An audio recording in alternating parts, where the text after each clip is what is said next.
And in the Vedas, they speak about the who am I. So it's a question that as you're living in a subjective manner, yeah, you ask, who am I? Who is that subject? Because obviously the subject has been assumed to be somehow something to do with the object, yeah? But in fact, it has nothing to do with the object. So what happens is so this subject-object dualism is the basis of duality. Yeah? We see things from a split view. There's me and you, I'm the seer, you're the seen, and the sense of seeing gets underdeveloped or underappreciated, and now the interpretation by the head is about the seer and the seen. Yeah? Yeah. Yes, so basically we start living in interpretation pretty quickly, and the language supports that. So basically, like when you were young and you weren't in an abusive situation, you were just playing, yeah? So it would be like life is happening. And then it starts turning into life's happening to me, which is an interpretation, yeah? That's the difference. So a lot of people aren't doing well based on the format that we seem to be in. So they want to get out of the format, but they want to get out of the format as the format. Yeah, so they can't escape. Because if there's a feeling of they're the one who's escaping, the feeling of being the one is the program. Yes? Yeah, so there's a beautiful statement in recovery that could match up all the great statements in spirituality, which is self can't get out of self. It's a simple statement based on observation. Self cannot get out of self. So then if seemingly self is driving you crazy, yet if you're identified as that which is driving you crazy, how can you get out of it? What's the solution? Yeah. You're trapped in a sense. But then there's the wisdom of no escape. So there's no escape from an imaginary place. So the best appropriate response to the seeming unsavoriness or the unsatisfyingness of an imaginary place is to do nothing. Don't try to leave the imaginary place, because that reinforces the imaginary place. Yeah? So we're stuck in a little Chinese thumb torture. We feel an urge because we're uncomfortable, dissatisfied, and we figure we want to pull ourselves out, but the pulling yourself out is being in. Yeah? So basically, you've hit the parameters of the failed system. The system that's producing the sense of a problem can't provide a solution to it. Yeah? So you're running into its walls of limitation. And boom, and you just hit it, boom, and then boom. Yeah, and sooner or later, hopefully you hit it enough that you get disillusioned in a sense, and you stop relying on that which is unreliable. Yeah? So you like,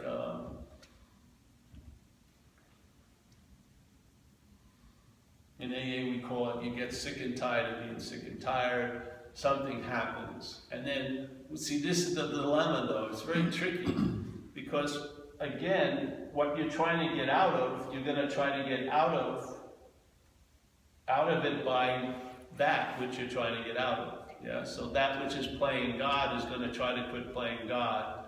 That would just be playing God. Yes, so you can't just sort of like, you want to study, you want to go to 2 years of classes about obsession with self, but that could be construed as obsession with self. So you can't get out. So a lot of spirituality is that way. The spirituality, there's an assumption it's going to be taking you out of something, but it doesn't. It actually reinforces the thing that you seem to be in. Because what better way to validate or reinforce the reality of some place is by trying to escape it. Yeah. If you wouldn't do anything, then maybe you would see that it's not truly so, and then your escape would be prior to the idea of the bondage, and prior to the need to get an escape. Yes, you would escape from the whole system in a sense, instead of trying to escape from the system as the system. So a lot of spirituality, if you look at it, has the same dilemma. it's you trying to get out of you by finding an authentic you or a greater self or something, but it doesn't work. But that system, see, if that was a business, it would have been shut down a long time ago, most spirituality, but it has a great business plan. It has its customers convinced it could take lifetimes. So you constantly keep going back, and if it doesn't seem to work because we're in a state of self-centeredness, we blame ourselves. We didn't do enough meditation, we didn't do enough of this, enough of that. So it's got an incredible self-protection based on the people seemingly entertaining it, yeah? So this is sort of like just relief from the need to get relief, so to speak. Yes, you know, by seeing you're not that which needs to get relief. And then a funny thing happens, a relief comes from that. You get relief from that one that needs relief. Doesn't mean everything goes great, it doesn't.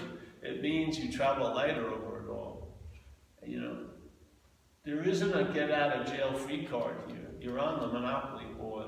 As long as you're a boot or the Eiffel Tower, you're going to be determined somewhat by the game. Yeah? But what would happen if you could find a way, which is a no way, to travel lighter through the revolutions of the Monopoly game? This is going on and on and on and on. You would probably see after 20 rotations around the board, you say, Jesus Christ, that was more than enough, that gift, that I'm traveling later through the Monopoly game. Nice. Yeah? We wouldn't be thinking like Boardwalk was in spiritual Monopoly, that would be enlightenment. And then there'd be like, what's the nice place, a secondary place? Park. No, Park Place was a high one too? No. Yeah. Is it? So yeah, that would be like awakening, you know. Awakening would hopefully lead to Boardwalk. But then you have to live, and then you think that you're going to use all the other squares to arrive at those squares. But you don't see that whole game is in a big square. Yeah. All the squares are in is in another game. Yeah. And the other game, you can't get out of what you're not in. That's basically the rules. And then it would be nice to know the second game rules so that they can be applied to the first game, because the rules of the second game is what allows traveling lighter through the first game. When you realize you can't get out of an imaginary place, you realize you can't be any more into a moment than you're in right now, so you don't have to try to get into a moment. You can't be out of a moment. The secondary game rules would totally change the first game. Yeah, but if we try to get those game rules from the first game, it doesn't work. You gotta leave the boot behind to get the new rules. The new rules aren't for the boot. Therefore, what's animating the boot, let's say, awareness, whatever. When that awareness entertains the second game rules, it can bring it into this game rules, yeah? And you'll travel lighter. You'll recognize a distinct difference between what's happening and what's not happening, instead of having an incredible mix-up where what's not happening becomes the biggest influence in what's happening. Yeah? The past and future is just fucking influencing right now almost completely. So if you could see something wasn't happening, what more would you need to do about it? Nothing. That's a lot. I mean, if you see something is not happening, the bus is pulled over. The door's open, you can get off if you want. If you want to stay on, you'll get the same opportunity at the next stop. You'll stop and get off. You can get off. You know what I mean? It says stubbornness or resistance to it, but basically, the invitation, I feel, is from love, and it's not going to relent. It's going to keep on offering you the invitation that's quite necessary for you, yeah, to open up to the facts of what's happening here, which is this is more of a dream than anything. It's not even a dream, it's dreaming. It never can become a dream. That would mean a fulfillment of dreaming. There's no fulfillment of dreaming, there's just dreaming. It doesn't get to a point of a critical mass of dreaming and it turns into a dream. It never turns into a thing, ever. It's just dreaming. It's just dreaming, dreaming, dreaming, dreaming. So that doesn't mean you don't get a wallop. You do get a wallop, because what's dreaming is the only real, quote unquote, non-thing in this whole place. So if it believes something, it's going to seem as real can be. How can something that seemed to be the worst thing ever happen to you, it can be seen to be the best thing that happened to you in one day? I mean, something suspicious there. Yeah, if you like set up an altar, that was the worst thing, getting divorced from that lady, it ruined my life, and then you maybe something happens and your mind changes and suddenly you see the worst thing that you've invested quite a lot into being a real worst thing, suddenly is seen as the best thing. Jesus, by separating from that, I went this way and everything like that, so fucking awesome, that was the best thing that happened to me. What does that imply? It's got to follow the trail a little bit. What do we just want to fucking go to the trough like an obedient cow? Just stick your head up and smell the manure, so to speak. And wait a minute. You know, it seems like I'm dreaming because something that was driving me crazy, and it's the same thing that's not driving me crazy now. So, did it have the ability to drive me crazy and then lost it somewhere? Or is it ability to drive me crazy based on me, not on it? Yeah. Am I giving it the meaning to be able to drive me crazy, or am I not? Because it's very difficult to say, oh, that drives me crazy, but it doesn't always drive me crazy. It is many, many times it doesn't drive me crazy. So your whole rule is thrown out the window. You must be that which is giving everything all the meaning it has. And what is it? If you take that information, where does it lead? It leads to the fact that you and I are dreaming. And we have it. It's the basic, everyone has the expression of it, subjectivity. People come to this meeting, I'm going to say for the people on the internet, there's 60 people here. People come to this meeting and they don't get the same experience of everyone else. Everyone else makes this meeting what it's going to be. The meeting doesn't make them what they're going to be. They make it what it's going to be. And this isn't random. This happens all day. Isn't that curious? Wouldn't you want to say, wait a minute. So when I heard from this Course in Miracles thing, the second lesson, that's never changed. Blew my mind, unbelievably. Where it says, you and I give everything all the meaning it has. And then it just went, went through years of my living, and I realized, fuck. That's exactly what was happening. So the meaning that I gave someone wasn't based on them, it was based on me. Constantly. Okay. You know, and then they would say, hey, you and I are the dreamer of the dream, but I don't like nouns. So let's say you and I are the dreaming of the dreaming. Yeah? We forget that we're dreaming. This is what interests me. How the hell can dreaming forget that it's dreaming? Yeah? All right, how could it dream? So this is just my little supposition. It's like the only way the dreaming can forget that it's dreaming in the dreaming is becoming identified as the dreamt, which is these things, yeah. Because this is a dream of seeing, hearing, feeling, tasting, touching, yeah. And these things can be seen, and as a great Zen master said, Hawaii Po, whatever can be perceived cannot be perceiving. So obviously that which is perceiving is not the body, but there's perceiving happening seemingly in this neighborhood, yeah?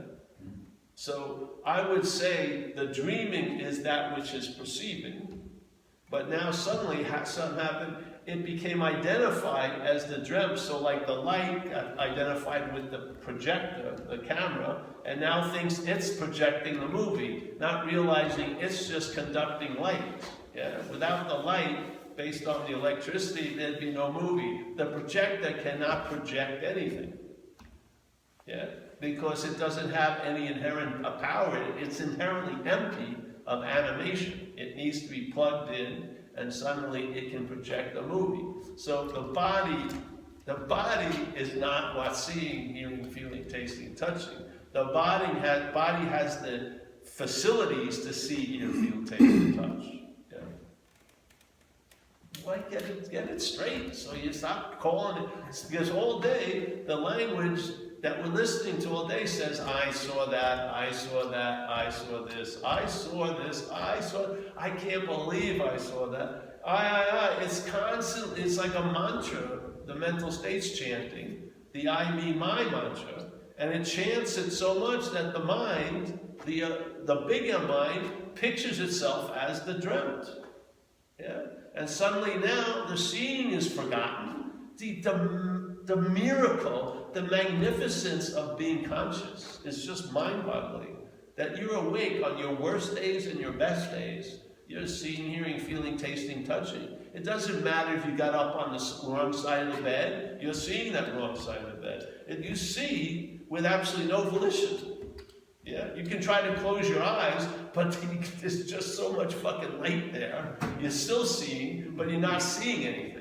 It stops at the lid, let's say, but you're just, it's not like it went dormant, it's just fucking on. And it's just spreading out through 5 gates. And then, unfortunately, there's a 6th gate in Buddhism, which is the mind is seeing thoughts. And that's what happened. Most of us are up in the porno theater of the mind seeing thoughts. We forgot hearing, feeling, tasting, touching, and we're just constantly going over and over. We're not doing it. The mental state is, it's going over what it thought it saw, felt, tasted, and touched. And what it's afraid that it may not see here in the future, or it's whatever. It just unbelievably, you get caught up there and you can't get out of the theater because you're now the theater. So wherever you go, you're the porno theater. It's slavery, really. And that which says, oh, I don't want to give it up, isn't you either. And that which says, I would love to give it up, ain't you. You're never pronouncing yourself on the scene. Never. You've never gone anywhere. There's no hello, goodbye to what is. We don't recognize it because we're looking from it. We'd have to see it to recognize it. And it would have to not to be here to be remembered. So it's not about remembering it either. Because you can't, it's constantly available at all times. Yeah? The action figure has its fucking destiny. You're not going to get gypped. You're in the movie. Things are going to happen and stuff like that. But I swear to God, you won't be like Henry Winkler and the Fonz. You won't be, when you're 70, putting on the leather jacket and go, you'll move on to whatever else is in store for you. You'll travel lighter. What more do you want, really?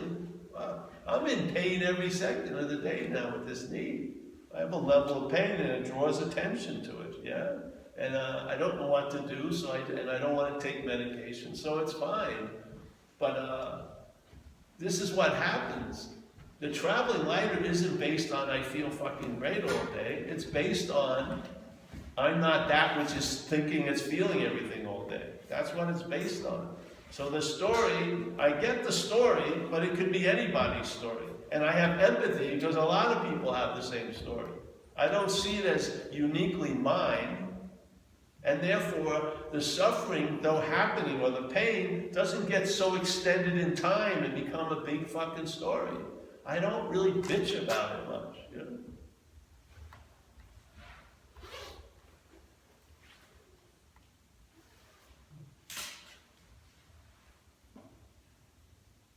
You fit yourself around circumstances instead of trying to fit them around you, like we say in recovery. It's an incredible statement. That's about attitude. That's about a way of living. Yeah, it's not like a particular, I felt great that second. It's like your attitude and outlook changes.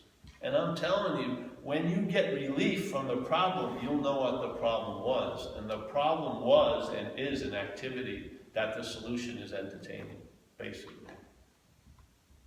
That's what it's doing.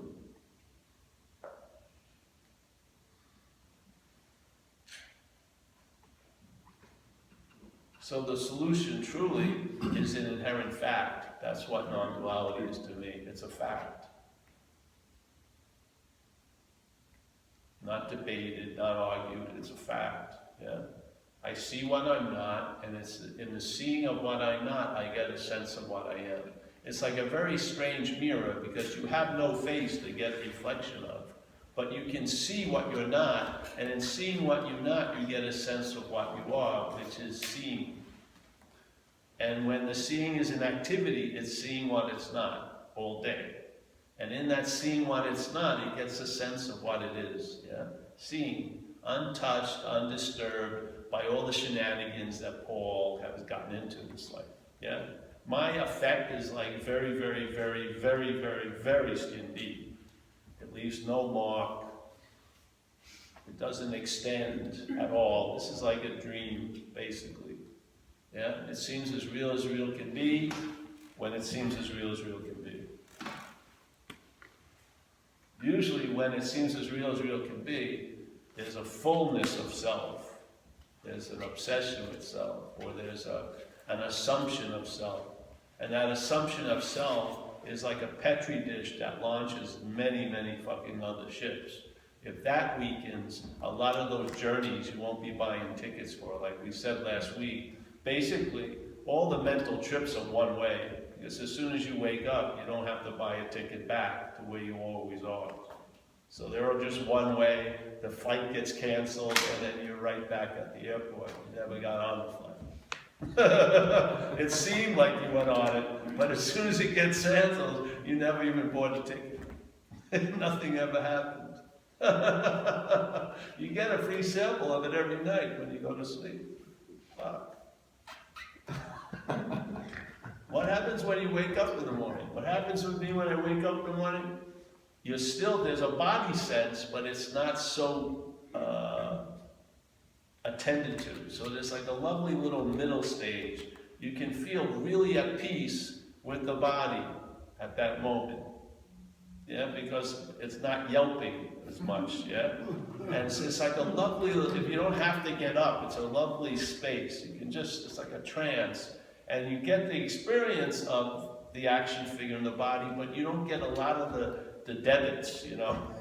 Fucking the pain isn't hurting, this and that. And it just gives you a sense how thin the reality of the body is. You could just drop right through it like a saran wrap hammock. You could just drop right through it. Yeah. So, man.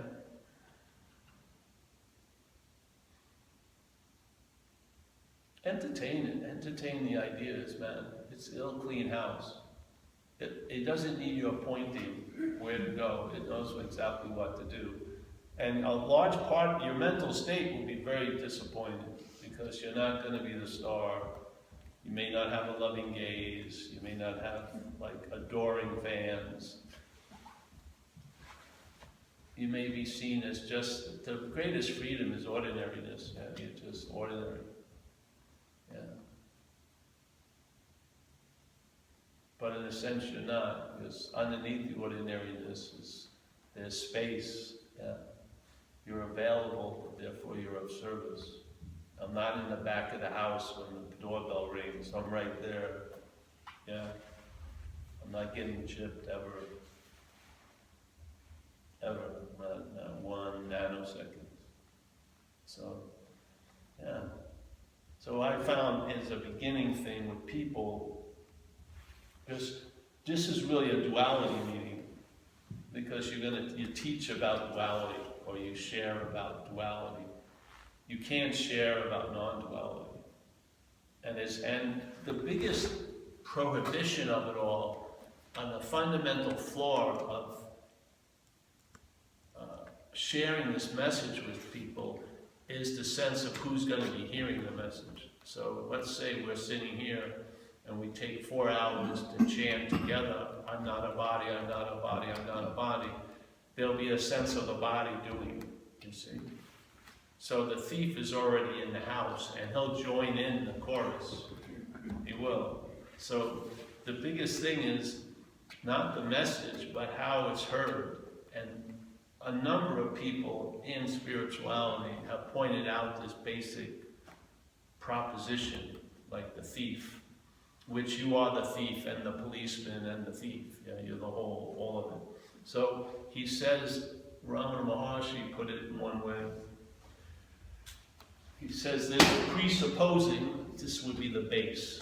Yeah, so let's say there's just mind, and then a conception of mind, of the mental state arises in it. And that conception is a presupposing of a non-existent thing, the body, yeah? Wanting to get salvation for the non-existent thing. You see? So, how can that non-existent thing, how could that go even far? That would have been snuffed out in a nanosecond. As soon as you saw the non-existent thing, everything that came after that makes no point. Why would I want to seek salvation for a non-existent thing? It's non-existing. But if existence, in a sense, moves into the non-existent thing and becomes identified in a non-existent thing, it makes total sense. Because the non-existent thing, with subjectivity moving it, will probably find illness and disease and distress and unhappiness and disappointment and love and all these other things here. And maybe they'll get attached to some things and have aversion to others, and there'll be an agitation. A lot of different, and that thing, believing it should rise above everything, wouldn't. It would be at the effect of situations and conditions. It could be down for 10 days by a virus, yeah, whatever. So you would think, yeah, that non-existent thing wants to fucking find salvation, obviously. Yeah.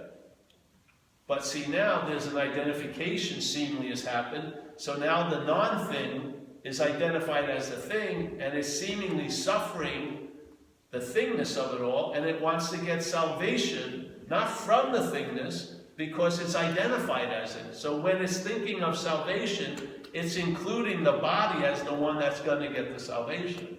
That's why it wants salvation, because of its body identification, yeah? So now the body wants to get salvation.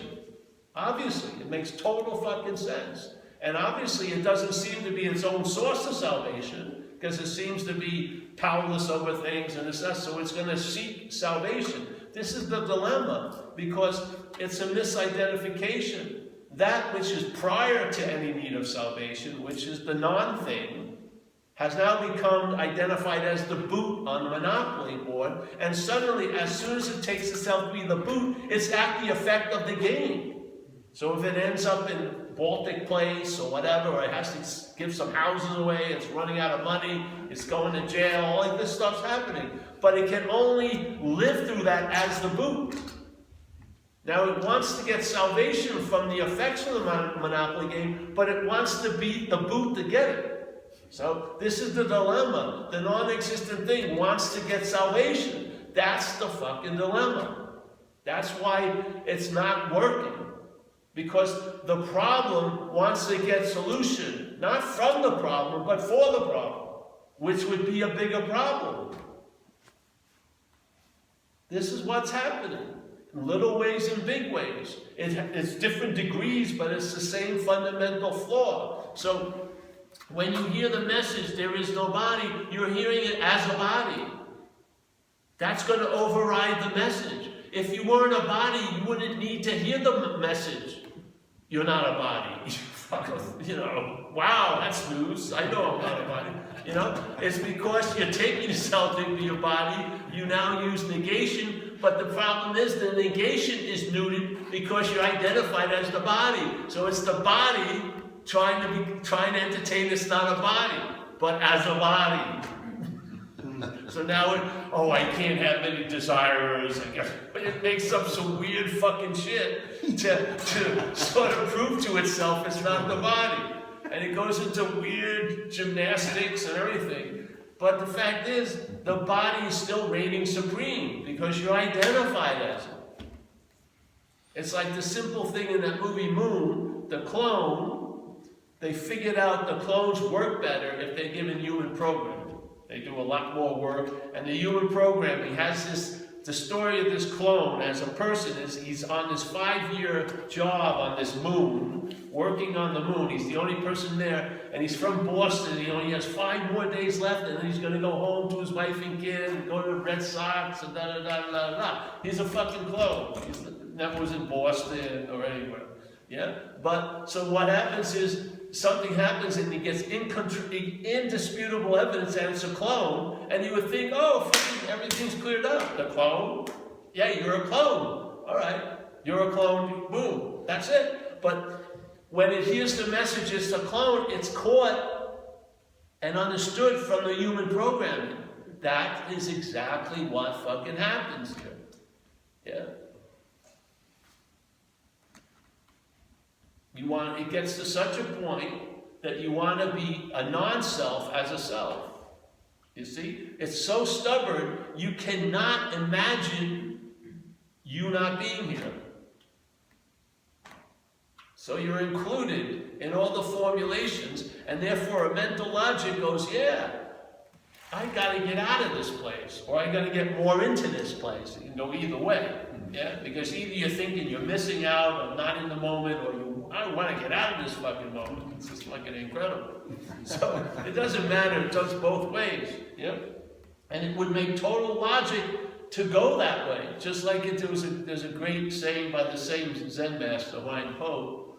He says, you can't use the Buddha to seek the Buddha. Yeah. Now, why would he say that to a person? There would be no need to say it if you were Jim, Mary, Sue. But if you're the Buddha, it would be really good news. I mean, it would be helpful news to hear, hey, Buddha, you can't be seeking the Buddha. You're the Buddha. Yeah? And the only way that could possibly make sense is if the Buddha seemingly forgot it was the Buddha, and he couldn't do that unless he thought it was something else. The only way it could seemingly forget it's no thing, it would become identified as a thing. How else was it going to forget? Yeah, seemingly. So these masters are saying, hey, you can't use the Buddha to seek the Buddha. They're not torturing us from the grave. They're trying to save you a lot of fucking trouble, because you're the Buddha. And if the Buddha is looking for the Buddha, he's never going to find the Buddha, but looking for the Buddha will be used to deny its own Buddhahood. That's the fucking heist here.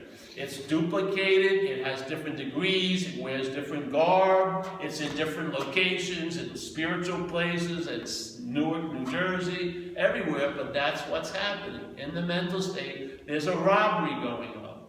Yeah? The mental state is claiming to be the one who's conscious, yeah? Claiming to be one who sees and hears and feels and tastes and touch, and we've all agreed here that you're going to go away for 50 years to jail if you do something. So the doing is the most binding of them all, because whose life would it be anyway if you weren't the doer of it? And yet you're not the doer of the action. But the whole story would collapse. The whole story is based on you're the doer of shit. But in fact, how much shit do you really do? That which knew better didn't give you much power, even in the body. There's only one process that's half voluntary, that's breath. Everything else is fucking automatic. Because you would never made it through 1 second. You would have forgotten to pump the heart, the blood. The whole experiment would have been done, so we realized, fuck, we'll give it a big megaphone, but no power. So the head says, boo, but it fucking has absolutely no power in the situation.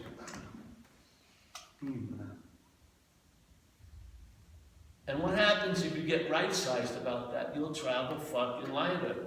You won't be so frustrated that the thoughts aren't following you, because you assume, if they're my thoughts, why aren't they listening to me? I should have some sway over them. And it's really fucking confusing when they don't seem to listen to you as the thinker, because you're not the fucking thinker. We just don't want to see the simplicity of it. We just don't, because it goes against the whole fucking source code of the action figure. That you're the fucking one.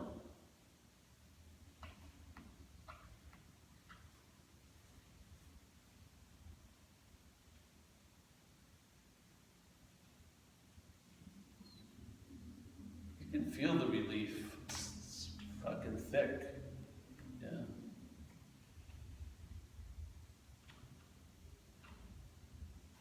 You lose interest in You'll definitely lose interest very quickly in what's not happening, because it's not happening. That's the only reason. Yeah? It doesn't mean it's important or not, it's just not happening. And there'll be a hierarchy that you will be relying more on what's happening than what's not happening. You will not override. Your story isn't that interesting to override this event of seeing, hearing, feeling, tasting, touching. Yeah, and maybe you may not like what's happening here, but it has one thing over what's not happening, and that it's happening. This is all there is. And it's so much. It just goes so much better if you fucking stop arguing with it. And if you can't stop arguing with it, see it. It's not you that's arguing with it. Yeah, stop being alive to the fucking mental state that's constantly pontificating and taking positions that you suffer from. It's not you. That which is speaking is not you. You think it's so special? We got stock versions of selfing. My friend here, he got the Italian one, we got the English one, I got the English East Coast one, you got the West Coast one. It's the same. The only thing is different is there's different nouns, basically. It's the same fucking thing.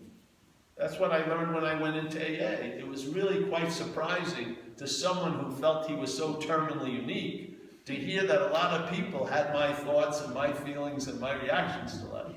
I had to come to a conclusion. How did they get my thoughts, or they're not my thoughts? Yeah?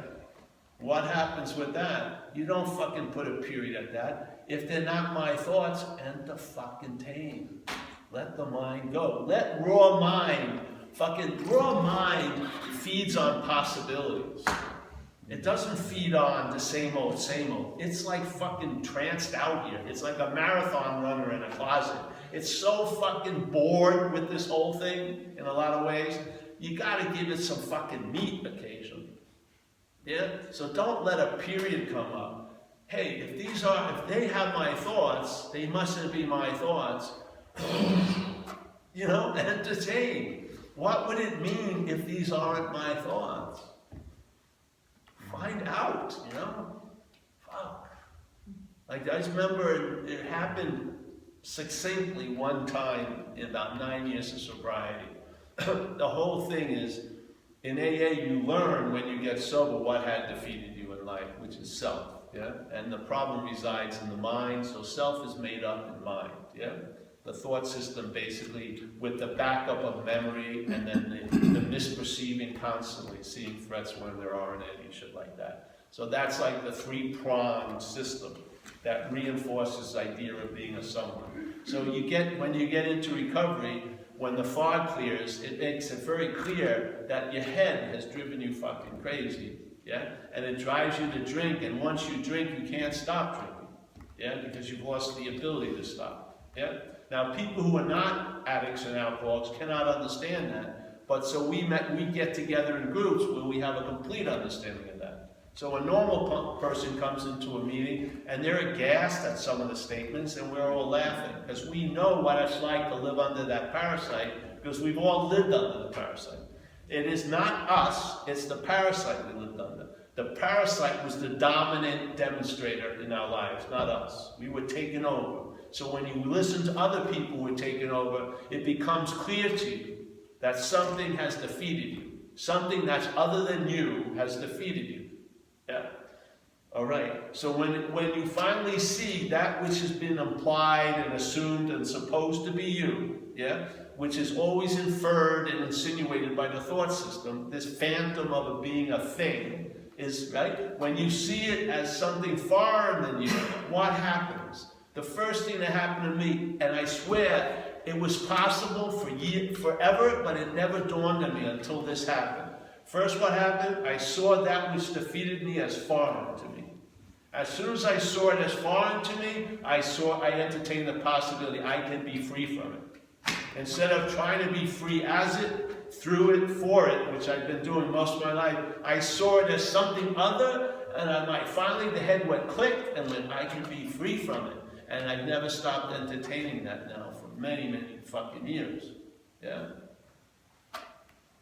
It became the last answer. And the last answer is a great fucking answer because it negates any need for any more answers. In this one topic about being what you are. Because that's all we're relegated to be, is being what we are. We're not going to know what we are. We're not going to study what we are. We're going to know what we're not. We're going to study what we're not. And in that studying what we're not, we'll get an impliedness of what we are.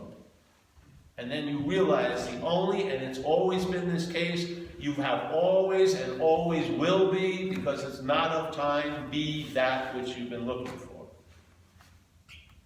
Just see what you're not, and you'll be what you are, and you'll realize you have always been in the being of what you are. Nothing ever fucking really happened to you to change that. Nothing.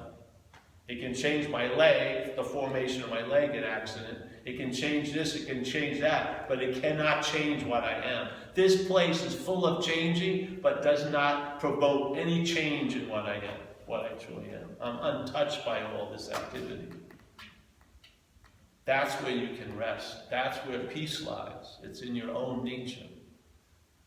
When it's unsaddled to a false nature and driven in this fucking hallway of time, looking for its fucking self and other symbols, man, you'll feel it. You'll be able to enjoy peace of mind, because peace is of big M mind. You will comprehend, like we say in there, you will comprehend the word serenity and know peace. Because you are serenity and you are peace. Yeah. Yeah.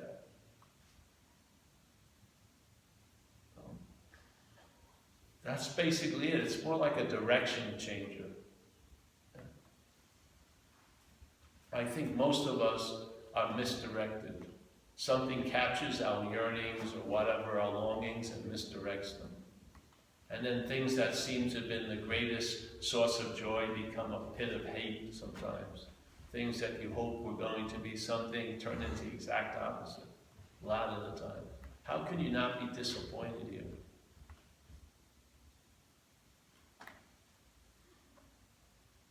How can you not be disappointed if you can't love? You know? If your head is so up the ass of self, and you're just fucking crippled emotionally. What a sad state of affairs. You can't be touched by another person, even some people physically, but you can't be touched by another person's experience of suffering. Some things, if that's what it takes to live here, is to be frozen, I'd rather be totally vulnerable and get whacked all the time than to be frozen, never get to be whacked. It doesn't seem like a good deal. So this is such a freeing possibility. You stop looking for being, and you get on with the business of being. Yeah, being awake. You're inherently awake right now, and you're awake to that idea. You're awake to that fact. Yeah, and hopefully you'll be able to hold the space for the people you love and the people you don't like. You'll be able to hold space because it's not an effort, it's your nature. Your nature is of space. So when you're holding space, you're just being your nature. It's no fucking effort. So,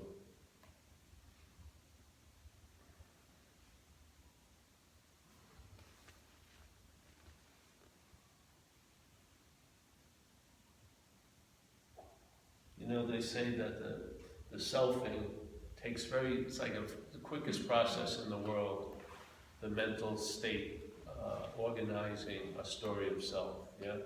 So obviously you're not going to find a quicker process to undo that process.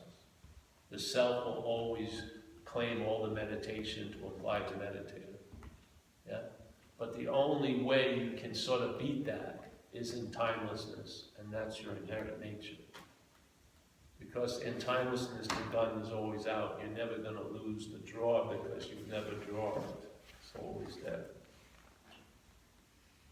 And there's a thing, let's say you're listening to your head most of your life, and you had to tell you what's going on. Like, you're in the game, but you're listening to the announcer most of the time. And then that time, and then you're depending on it completely. And let's say, I'll give you two scenarios. Let's say you're laying in your deathbed, and the head has that one last zinger, and just before you take your last breath, it says, "You really blew it, Paul." What a way to go.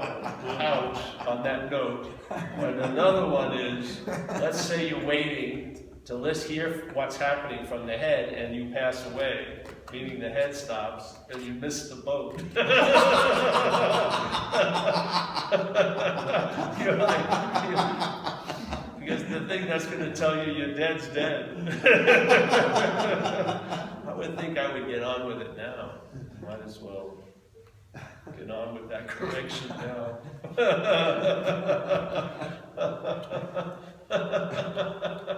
Because the only people who are going to experience your death are other people. You're not.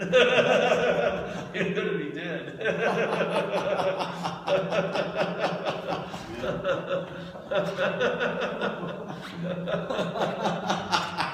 That would be like a weird bardo, wouldn't it? You're floating around waiting for somebody to tell you.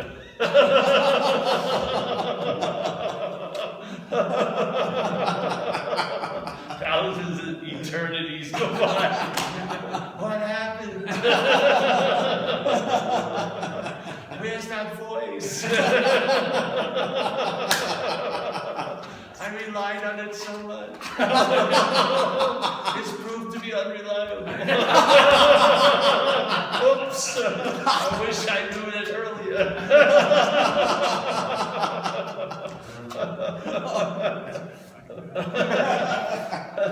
Bing, do-over. All